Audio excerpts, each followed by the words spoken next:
네. 참 오늘 성탄이라는 그 이름만 들어도 왠지 기뻐지는 것 같은 생각이 좀 드는 것 같고 그런 감정이 오는 것 같습니다. 자, 여러분 그런데 이 성탄에 관련한 성극 하나를 제가 어제 잠깐 보게 되었는데 어, 여러분 빈방 있습니까? 라고 하는 성극을 보신 적이 있으십니까? 아주 유명하고 많이 공연이 되었던 성극입니다. 자, 예수님이 탄생하신 그 성경의 사건을 성극으로 만들어서 공연하는 것인데요. 오늘 읽었던 그 본문의 말씀에 등장하는 그 사건, 예수님의 탄생을 담고 있는 성극입니다. 자, 등장인물들은 누구일까요? 저희가 오늘 말씀을 읽었듯이 목자들, 그리고 마리아, 요셉, 그리고 마구간의 동물들도 등장을 하고요. 또 여관 주인도 등장을 합니다. 자, 이 성극을 보면 이제 선생님께서 여러 학생들에게 각자 배역을 주고 그 학생들이 자신이 맡은 배역을 어떻게든 재미있게 소화하려고 애드립도 넣고 오버 액션도 하고 없던 대사도 막 하고 그렇게 합니다. 자, 그런데 이 성극의 중간 부분에서 마리아와 요셉이 어린 예수를 안고 빈방 있나요? 라고 외치는 장면이 있습니다. 당연히 그 장면에서는 아무도 문을 열어주지 않고요. 문을 열고 기쁘게 맞아주는 장면은 없습니다. 그게 대본대로 하는 것입니다. 그런데 이 성극을 보면요. 여기서 조금 마음이 조금 열이 달까요? 분위기를 파악을 못하는 이 한 학생이 끓어오르는 감정을 주체하지를 못하고 예수님, 우리 집에 방이 없어요. 우리 집에 방이 없어요. 예수님, 우리 집에 방이 있어요. 예수님, 들어오세요. 제 방에 들어오세요. 저희 집에 들어오세요. 라고 그렇게 이야기를 해가지고 이 성극의 분위기가 완전히 다운이 되고 성극은 망치게 되어집니다. 자, 이 성극을 보면 이 조금 성극을 망치기는 했지만은 이 주인공으로 활약했던 여관 주인으로 활약했던 이 학생이 정말 진실된 고백을 드리는 장면을 우리가 보게 되어집니다. 예수님한테 어떻게 빈방이 없다고 그래요? 예수님이 어떤 분인데 내 작은 방이라도 드릴 테니 그 방에 들어오세요라고 아름답게 고백을 하게 되어지고 그래서 이 성극을 다 보고 나면은 굉장히 여운이 많이 남습니다. 그리고 저도 어제 이 성극을 보면서 마음속에 이런 질문을 하게 되었습니다. 과연 나는 예수님이 오셨다고 하는 이 날에 이 성탄의 이 사건을 볼 때에 마음에 얼마만큼의 반응이 있는가? 혹시 그 연극을 잘 해내는 데에만 집중하느라고 이 성탄절에 해야 되는 그 의례적인 일들에만 집중을 하다가 예수님을 보고 무엇을 생각해야 하는지, 예수님을 보고 어떤 마음을 품어야 하는지를 잊어버린 것은 아닐까? 이런 질문들을 하게 되었습니다. 자, 오늘 말씀을 통하여서 성탄절을 보내는 저와 여러분의 마음 가운데 마치 이 성극을 망쳤지만 진실되게 주님을 너무 사랑한다 고백했던 그 사람처럼 주님 앞에 진실된 모습으로 설 수 있게 되면 좋겠습니다. 아기 예수께서 이 땅 가운데 오신 일들이 우리 안에 기쁨이 되고 확신이 되는 시간이 되었으면 좋겠습니다. 정말 오늘 말씀을 들음으로 하늘에는 영광이요 이 땅에는 평화라고 하셨던 그 말씀이 우리 오늘 이 성탄절에 적용이 되는 날이 되었으면 좋겠습니다. 사랑하는 종합제일교회 성도 여러분, 오늘 아침 이 시간에 일찍이 아기 예수님을 높이고 그분의 오신 기쁘신 뜻을 나눌 때 세상과 교회를 향한 주님의 뜻이 확신되어지는 시간이 되시기를 바랍니다. 자, 오늘 말씀을 함께 보시면요. 시간적인 공간적인 배경이 등장을 하게 됩니다. 바로 어디입니까? 목자들이 있었고요. 그리고 목자들이 있던 그 시간적인 배경은 바로 밤이고요. 목자들이 있던 그 공간은 아마 양을 먹이던 들판이었을 것입니다. 야외에서 양을 치던 목자들에게 갑자기 천사가 나타나 예수님의 탄생 소식을 들려주게 됩니다. 10절 말씀에 보면 천사가 이르되 무서워하지 말라. 보라, 내가 온 백성에게 미칠 기쁨의 좋은 소식을 너희에게 전하노라라고 합니다. 목자들은 온 백성에게 미칠 기쁨의 큰 소식을 들었습니다. 그 소식은 누구에 대한 소식이었냐면 우리의 구주가 되실 분, 구주에 대한 소식이었습니다. 여러분, 좋은 소식은 어떤 소식입니까? 오늘 천사가 전해주었듯이 좋은 소식은 구주에 대한 소식입니다. 천사들은 목자들에게 큰 기쁨의 좋은 소식을 전하였습니다. 그 사실은 너무 분명합니다. 그런데 그 천사의 말을 들었던 목자들 역시 그 소식이 그들에게 좋은 소식이었을까요? 한밤중에 갑자기 하늘이 번쩍이고 엄청난 광음이 들려오고 그런 소리를 들었을 때 그들의 마음 가운데 그저 이것이 놀래키는 소리, 그저 지나가는 천둥 소리처럼 정신없는 소리로만 들리진 않았을까요? 자, 그런데 성경에서 과연 그들의 반응이 어떠했는가를 볼 때에 우리는 누가가 기록한 이 목자들의 행동을 통해서 이 천사가 전한 이 메시지들을 목자가 잘 받아들였다, 잘 전달되었다는 모습을 볼 수가 있습니다. 만약에 이 기쁜 소식을 들었다면요, 잘 들었다면 목자들의 행동도 그에 맞게 살아있고 움직이고 변화가 있었을 것입니다. 그런데 정말 달랐습니다. 하늘의 천군과 천사가 찬송을 그치고 하늘로 올라가 버렸지만 목자들은 그 들었던 바를 잊어버리지 아니하고 그 사실을 확인하기를 원했습니다. 12절에 보니까 마치 그들이 육하 원칙에 따라서 이제 그들이 찾아가야 할 곳을 분명하게 이제 따라간 것 같습니다. 12절에 그들이 이제 어디로 가야 되고 무엇을 해야 하는지가 등장하고 있습니다. 자, 누가 가야 합니까? 너희가, 그 목자들이 갑니다. 자, 언제 가야 될지는 정해져 있지 않았습니다. 어디에 가야 합니까? 구유가 있는 곳에 가야 합니다.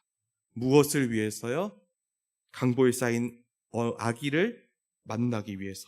그곳에 가서 무엇을 합니까? 그 아기를 보고자 합니다. 왜 가야 합니까? 그 아기가 바로 목자들에게 표적이 될 것이기 때문입니다. 목자들은 그 아기가 강보에 쌓여 있을 때가 언제인지를 전혀 알 수 없었습니다. 아기가 태어날 때를 알아야만, 강보라는 것은 아기가 막 태어났을 때 쌓는 것이지 않습니까? 목자들이 어쩌면 그것을 계산을 해서 잠시 동안 시간을 두고 대책회의를 하고 말씀의 의미를 알아본 후에 하루 이틀 있다가 갈 수도 있었어요. 그런데 이 목자들은 그 말씀을 들은 이후로 성급하게 움직이기를 시작합니다.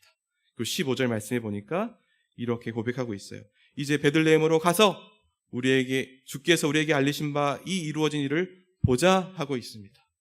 아까 목자들이 가야 할 때는 알려주지 않았습니다. 그러나 그때가 언제입니까? 바로 지금이다. 그들은 이제 출발하여서 가서 보자, 지금 출발하여 가서 보자 하는 데만 관심이 있게 되었습니다. 그들이 지금 취하고 있는 모습이 어떤 모습입니까? 전혀 망설임이 없고요. 그 구주의 모습을 보기 위해서 기대하고 바라는 모습으로 가자, 보자, 언제? 바로 지금 가서 보자. 이 모습을 보여주고 있습니다. 사랑하는 여러분, 이런 모습을 볼 때에 우리는 성탄을 대하는 우리의 모습을 되돌아보지 않을 수가 없습니다. 우리도 성탄절을 기쁨으로 기다리기는 하지만 목자들의 모습은 너무 흥분되어 있고요. 그 뭔가에 의해 도취되어져 있는 것 같습니다. 도저히 감당하지 못할 뭔가에 둘러싸여져 있는 것 같아 보입니다. 그리고 실제로 성경 말씀에서도 목자들은, 그 전해들은 기쁜 소식 때문에 그들이 삶이 조금 다른 모습으로 보여지고 있습니다. 그들은 그 말씀이 진짜인지 아닌지 확인할 수 없었지만 그 소식을 들었을 때 어떻게 하였습니까?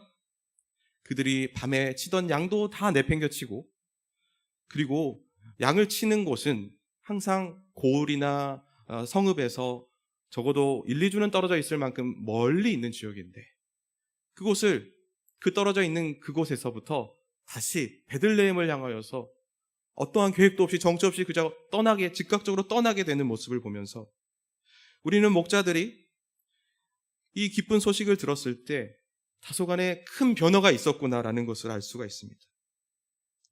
마치 예수님이 제자들을 부르셨을 때 그물을 버려두고 예수님을 즉시로 따랐던 모습이 사실 연상되어지는 것 같은 반응입니다. 자, 그런데 사실 그들이 지금 성급하게 길을 나서면서 구주 예수님을 봐야겠다라고 하는 그 열망보다도 더 우리가 집중해야 될 부분은 바로 그들이 들었던 기쁜 소식에 있습니다. 그들이 움직일 수 있었던 동기는 그들이 다른 것이 아니고 구원을 하실 예수님의 탄생이 본질적인 기쁨이고 동기가 되고 능력이 되어서 그들이 즉시로 출발할 수가 있었습니다. 바로 그들이 기쁜 소식을 들을 때 은혜를 누렸고 그 은혜 때문에 뛰쳐나아갈 수 있었던 것입니다. 사랑하는 여러분, 하나님께서는 이 목자들에게 먼저 기쁨의 소식을 주셨습니다. 그런데 우리는 질문을 하지 않을 수가 없어요. 왜 들판에서 양털이 묻어있고 양똥의 냄새가 나는 그 지저분하고 사람들이 다가가지 않는 그들에게 왜 이 소식을 들려주셨을까? 첫 번째입니다. 우리 아기 예수의 탄생 소식은 가난한 자들에게 선포되어야 할 말씀이기 때문에 목자들에게 먼저 주셨습니다. 모든 이들을 위한 기쁜 소식, 구주가 나셨다는 이 소식은 가난한 자에게 선포되어야 할 소식이기 때문에 목자들에게 주셨습니다. 누가복음 4장 18절 말씀을 제가 읽어드리도록 하겠습니다. 주의 성령이 내게 임하셨으니 이는 가난한 자에게 복음을 전하게 하시려고 내게 기름 부으시고 나를 보내사 포로된 자에게 자유를, 눈먼 자에게 다시 보게 함을 전파하며 눌린 자를 자유롭게 하고. 예수님께서 회당에 들어가셔서 이렇게 말씀하신 것입니다. 내가 복음을 전하러 왔는데 내가 전하고자 하는 자는 부한 자도 아니고 나와 친한 자도 아니고 가난한 자이다 라고 말씀하십니다. 그분께서는 가난한 자에게 복음을 전하러 왔다고 친히 말씀하셨습니다. 예수님의 말씀을 따라서 바로 그 가난한 자가 오늘 말씀에 등장하는 목자들이고요. 그래서 그들이 아기 예수님의 탄생 소식을 받고 있다는 사실입니다. 이 가난한 자는 그렇다면 누구이라고 우리가 정의할 수 있을까요? 이 가난한 자들은 대체 어떤 자들일까요? 이들은 하나님을 만나지 못했다고 하면 돌봄을 받을 수 없는 자들입니다. 아무도 돌보지 않아서 불쌍하게 남아있는 자들이 바로 가난한 자들입니다. 마음이 상한 자들이고 포로로 매여 있는 자들입니다. 하나님의 은혜로운 돌보심이 없이는 살아낼 수 없는 자들이 이 가난한 자입니다. 목자들을 향한 하나님의 마음도 이 가난한 자들을 향한 마음과 같았습니다. 목자들은 늘 사회의 차가운 시선 가운데 살았습니다. 그러나 하나님께서는 이들을 향하여 따뜻한 눈빛을 보내고 계십니다. 우리 주님은 이렇게 길바닥에서 아무도 거들떠보지 않는 인생을 향하여서 오셨고 그들을 위하여서 세상의 위로가 아닌 하나님의 위로를 주시는 분이십니다. 이 세상에는 그렇게 부유하지 못해도 하나님께서 하늘의 위로로 채워주신다고 한다면 그것이 참된 위로가 아니겠습니까? 그렇다면 주님께서 부자에게는 구원의 은혜를 주시지 않으실까요? 그것은 아닌 것 같고요. 그런데 오늘 누가복음의 말씀을 찾아보면은 부자에게는 그런 일이 있기 어렵다라고 말씀하십니다. 왜냐하면 부자는요 이미 돌봄을 받은 자입니다. 그는 자신의 소유를 관리할 수 있고 그것을 운영하는데 모든 시간과 열정을 쏟기 때문에 하나님의 돌보심을 구하지 않습니다. 하나님께 기도하며 나아가지도 못합니다. 그렇기 때문에 부자가 하나님의 나라에 들어가는 것이 어렵다고 했습니다. 낙타가 바늘기로 들어가는 것이 더 쉽다라고 말씀하셨습니다. 성경은 이처럼 가난한 자들, 하나님의 특별한 위로가 필요한 자들에게 복음이 먼저 전파되고 있음을 말씀하고 있습니다. 그리고 그 복음을 들은 자들의 반응은 어떠할까요? 기쁨입니다. 바로 기쁨입니다. 사랑하는 여러분, 오늘 예수님께서 우리에게 오신 그 일이 정말 기쁨으로 다가오십니까? 정말로 주님의 은혜를 생각할 때마다 아기 예수께서 정말 나를 위하여서 오셨고 아기 예수께서 나를 위하여서 그 모든 구원 사역을 완성하셨다는 것이 믿어지십니까? 그때 우리에게 오는 것은 기쁨일 것입니다. 우리가 매주 빌립보서 말씀을 듣고 있죠. 자, 그런데 지난주 말씀에서도 똑같은 공식이 적용이 되어졌어요. 자, 지난주 빌립보서 4장 6절부터 7절까지의 말씀을 우리가 암송을 했었습니다. 근데 그 말씀을 한번 제가 읽어보도록 하죠. 아무것도 염려하지 말고 다만 모든 일에 기도와 간구로 너희 구할 것을 감사함으로 하나님께 아뢰라. 그리하면 모든 지각에 뛰어난 하나님의 평강이 그리스도 예수 안에서 너희 마음과 생각을 지키시리라. 그리하면 모든 지각에 뛰어난 하나님의 무엇이 지킨다고 하십니까? 평강이 지키신다고 하십니다. 평강은 헬라어로는 에이레네이고요. 히브리어로는 샬롬입니다. 하나님께 연합한 자는요, 그 안에 이미 주님이 주신 평화가, 그 샬롬이 가득하게 있습니다. 그런데 지난주 6절, 7절 말씀을 보기 앞서서 4절 말씀에 어떤 명령이 있었습니까? 우리가 이것을 명령형으로 기억하고 있었죠? 주 안에서 항상 기뻐하라. 주 안에서 항상 기뻐하라는 명령이 있었습니다. 어떻게 기뻐함과 평안함이, 샬롬이 함께 있을 수가 있죠?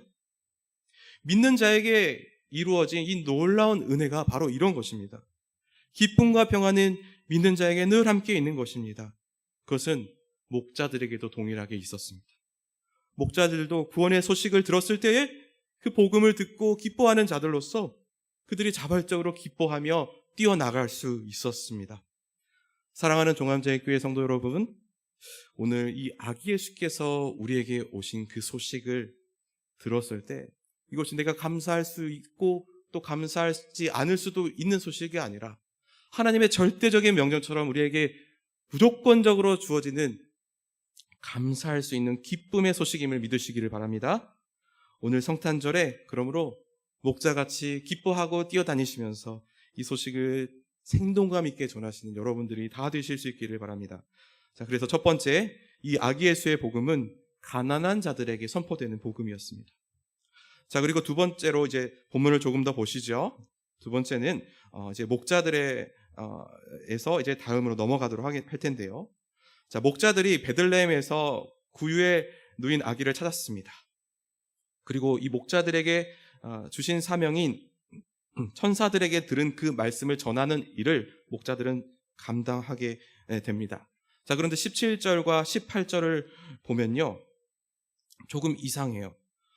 이 맥락을 잘 아시는 분도 있겠지만은 문법상 조금 애매한 부분이 있습니다.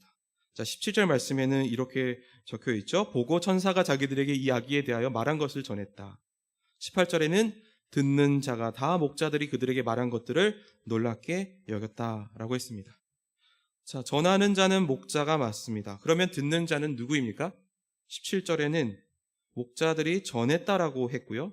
18절에는 들었다라고만 하고 듣는 자들이 누구였는지 구체적인 이름이라든지 특징이라든지 이런 것들이 없습니다. 자, 그러면 듣는 자들은 대체 누구였을까요? 자, 영어 성경, NET 성경을 조금 보면은 번역이 구체적으로 되어져 있어요. 17절을 영어를 이렇게 번역을 하면 이렇게 할 수가 있습니다.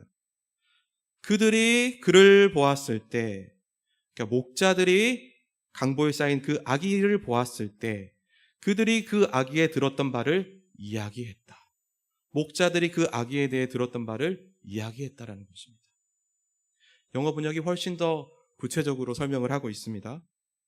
목자들이 베들레헴에 가서 이곳 저곳을 다니면서 방문을 두드리면서 노방전도 하듯이 아기 예수가 나셨다, 우리가 그 소식을 들었다라고 전도하고 다녔던 것이 아니죠.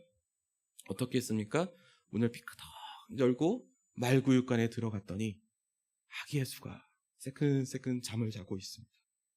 목자들은 그 아기 예수를 쳐다보고 그들끼리 서로 조곤조곤 이야기를 하기 시작합니다. 그리고 그 이야기를 듣고 있는 아기 옆에 두 사람이 있습니다. 마리아와 요셉입니다. 마리아와 요셉은 낯선 사람이 와서 갑자기 자기의 아기에 대하여 이야기하는 장면을 듣고 너무 낯설고 어색했을 것입니다.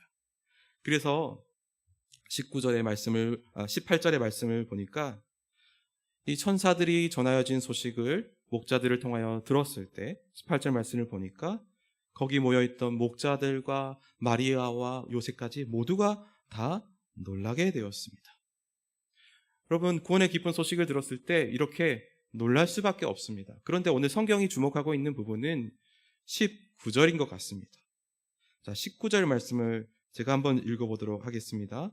마리아는 이 모든 말을 마음에 새기어 생각하니라. 다 같이 그 방에 있던 사람이 다 같이 놀랐습니다. 그런데 마리아만큼은 그 말씀을 마음에 새기어 생각했더라고 오늘 성경이 특별히 기록을 해놓고 있습니다. 마리아는 목자들을 통하여서 구주에 대한 기쁜 소식을 듣고 그것을 마음 깊숙한 곳에 새기었습니다. 이게 과연 무슨 의도에서 성경이 이렇게 기록을 해 놓았을까요? 우리가 잠시 다른 번역 성경의 도움을 구하면요, 이곳에 사용된 헬라어, 동일한 이곳에 사용된 헬라어가 신테레오라고 하는 것인데요, 말을 마음에 새겨 생각했다라는 뜻입니다. 마리아가 신테레오를 했습니다. 그런데 우리 히브리어 성경을 헬라어로 번역한 70인경이라고 하는 성경이 있어요. 그런데 그 성경을 찾아보면은 신테레오라고 하는, 마음에 새겼다라고 하는 표현이요, 다니엘서에 등장을 합니다. 그 용례를 보면 우리가 이게 어떤 의미로 쓰는지를 알 수가 있어요. 다니엘서에 느부갓네살 왕이 자신에게 그 벌어질 일들을 환상으로 보게 되어집니다. 자신이 앞으로 당하게 될 일들을, 자신을 향한 그 재판을 보게 되어져요. 근데 그때 똑같은 단어를 쓰고 있습니다. 자, 그러니까 느부갓네살 왕이 그 환상을 보고 자신에게 이루어질 하나님의 말씀을 잘 기억했다라는 것입니다. 또 하나의 용례가 있습니다. 창세기 37장에서 요셉의 아버지 야곱도 그 말을 마음에 듣고 기억하였습니다. 과연 어떤 장면일까요? 요셉이 형들과 아버지 앞에서 내가 꿈을 꾸었는데 우리 가족이 다 내게 절을 했습니다라고 말을 할 때에 그때 야곱이 그것을 기억했습니다. 말씀 그대로 읽어드리면 그의 형들은 쉬게 하되 그의 아버지는 그 말을 간직해 두었더라. 야곱은 자신이 아들의 꿈 가운데서 들었던 그 내용이요, 하나님의 말씀이라면 이루어질 수 있겠구나라고 그 말씀을 잘 기억하였던 것입니다. 그러니 누가가 이 단어를 썼다는 것이 단지 마리아가 자신의 그 들은 것을 잘 기억하고 잊어버리지 않으려 했다는 것이 아니라는 걸 알 수가 있어요. 마리아가 그러면 마음에 새기고 생각했다라는 것이 무슨 뜻일까요? 하나님께서 환상과 꿈으로 계시하신 그 바가 내게 확신이 되고 내게 이루어질 사실로 다가와져 있다는 것입니다. 마리아는 그랬다는 것입니다. 마리아는 하나님의 말씀이 정말로 이루어질 일들로 내게 다가와 있었다는 것입니다. 여러분, 목자들도 하나님의 은혜를 받은 자였지만 이 마리아 역시 은혜를 받은 자였습니다. 마리아는 자신이 아기 예수를 낳기 전에 천사를 만났어요. 천사가 찾아와 마리아에게 말합니다. 은혜를 받은 자여 평안할지어다. 주께서 너와 함께 하시도다라고 말씀했어요. 그리고 천사가 찾아와서 한 번 더 말합니다. 마리아야, 무서워하지 말라. 너는 하나님께 은혜를 입었다라고 말씀하고 있습니다. 그리고 놀랍게도 그 다음 천사가 주는 하나님의 계시의 내용이 무엇인 줄 아십니까? 보라, 네가 잉태하여 아들을 낳으리니 그 이름을 예수라 하라 였습니다. 하나님께서는 이 구원의 기쁜 소식의 탄생을 예수의 어머니가 될 마리아에게도 알려주셨습니다. 천사로부터 전해진 이 기쁜 소식이 마리아에게 그 마음에 깊숙이 들어오게 되어졌고 그것이 기쁨이 되어졌고, 그리고 마리아의 내면에는 다윗의 자손으로 오실 메시아가 내 배를 통하여서, 성령을 통하여서 잉태하게 하시는구나. 마리아는 아기 예수를 내가 품게 되는 사명을 느끼게 된 것이죠. 그러니 마리아가 잉태하기 전에 주님의 은혜를 충만하게 받았고 자신을 통하여 아기 예수가 출산하게 될 것까지도 주님이 확신하게 하셨다는 것을 우리가 볼 수 있습니다. 주님의 구원의 복된 소식이 목자들에게만 있었던 것이 아니라 예수 그리스도를 낳으실 그 어머니가 될 마리아에게도 은혜로 있었습니다. 그래서 두 번째, 아기 예수의 구원의 소식은요, 바로 마리아처럼 은혜 입은 자에게 풍성히 임하여지는 소식입니다. 사랑하는 종합제일교회 성도 여러분, 오늘 예수님의 기쁜 이 탄생 소식이 먼저는 가난하고 소외된 목자와 같은 자들에게 은혜로 전파되었습니다. 그리고 이 소식은 마리아처럼 은혜를 사모하고 은혜 안에 거하는 자에게 확신으로 주어져 불변하는 사실이 되었습니다. 그런데 주님께서 이 소외된 자에게 복음을 전하시고 마리아처럼 은혜 받은 자에게 확신을 주기 위하여서 주님께서 너무나도 큰 고통도 감내하셔야만 했다는 사실을 올 시간 꼭 기억하시길 바랍니다. 우리 아기 예수님께서는 어머니 뱃속에서 10달 동안이나 잉태되었다가 출산되셔야만 했습니다. 그분은 하늘의 보좌 위에 앉으셔도 될 뿐인데 우리의 구원을 위하여서 인간의 몸을 입는 그 고통을 감당하시고 아기 예수로 오셨습니다. 하나님이 사람 되신 사건은 우리 편에선 너무나도 즐거운 일이 되겠지만 하나님 편에서는 되고 싶지 않을 끔찍한 고통의 사건입니다. 그리고 한 가지 더 있습니다. 주님께서, 이 아기 예수께서는 한 가지 더 고통당하셨습니다. 오늘 말씀 22절을 보면 모세의 법대로 정결의 식의 날이 참에 아기를 데리고 예루살렘에 올라갔다고 표현하고 있습니다. 마리아는 이 아기 예수님을 데리고 예루살렘에 올라갑니다. 이제 아기를 출산한 엄마가 왜 예루살렘으로 올라가게 되었을까요? 그것은 24절 말씀에 나온 것처럼 율법에 말씀하신 대로 제사를 드려서 뭔가 의식을 수행해야 했기 때문입니다. 율법은 남자를 낳은 여인이라고 한다면 출산 후 33일이 되었을 때 제사장에 가서 정결의식을 꼭 받으라고 말씀하고 있습니다. 그래서 마리아가 출생을 한 산모로서 자신이 율법을 지키기 위하여서 예루살렘에 가게 된 것이죠. 그런데 그때에 이 마리아는 아기 예수도 함께 데리고 갑니다. 여기 성경에는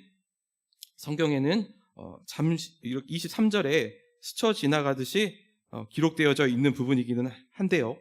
23절 말씀을 보면은 아기 예수께서도 그 율법을 지키기 위하여서 첫 것을 대속하는 성전세를 내셨습니다.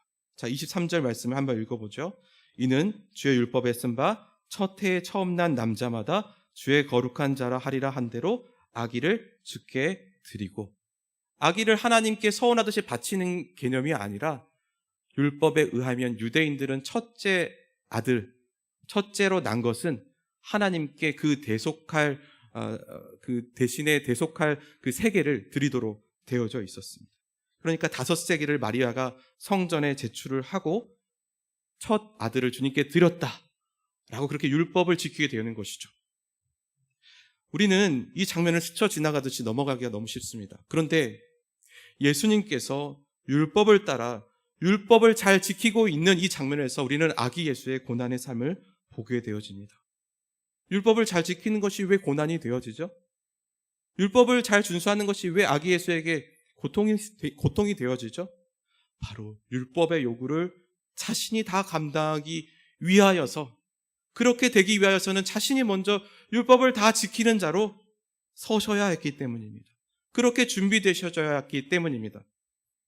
성전의 대속을 위한 돈을 바치는 것도 주님이 앞으로 성장하여서 이루실 그 구속의 사역을 위하여서는 율법을 준수하는 자로 준비되셔야만 했기 때문에 아기 예수가 율법을 어기지 아니하고 어머니에 의해 율법이 준수되는 장면이 오늘 등장하고 있습니다.